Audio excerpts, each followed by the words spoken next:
On what was once the front line in the battle for Kyiv's Independence Square, activist Svetlana and her friends have planted a vegetable garden. Even though peace has returned to Kyiv, Svetlana says that doesn't mean the Maidan protests should end. We demand total purification to get rid of the corrupted officials and a full investigation into the shooting of protesters on Maidan. Over 100 protesters in Independence Square were killed when security forces opened fire in January. The protest led to the ouster of President Viktor Yanukovych. Ukraine elected a new leader, Petro Poroshenko, in May. Many Kyiv residents, like local store worker Valia, say it's time to move on. As Kyiv residents, we supported the protesters. We gave them clothes and food. We thought it was necessary, and that's why we helped. But now I don't think Maidan plays that role anymore. It will not take us anywhere. Residents complain Independence Square has become a haven for crime. Kyiv's mayor, opposition figure Vitaly Klitschko, told VOA the Maidan protest camp no longer has a purpose.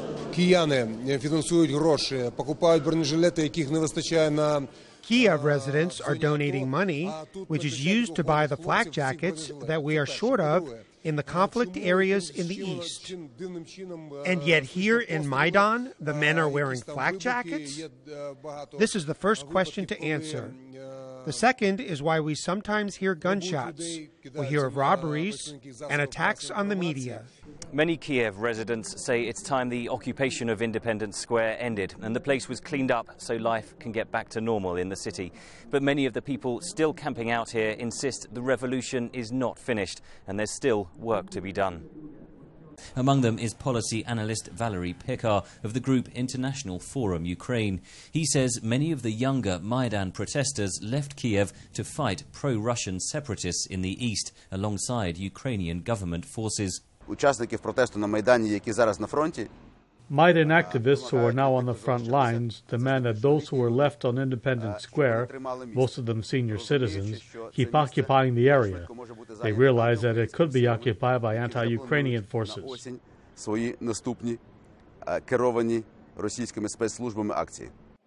Mykola Bondar leads a Maidan group calling itself the 4th Cossack 100.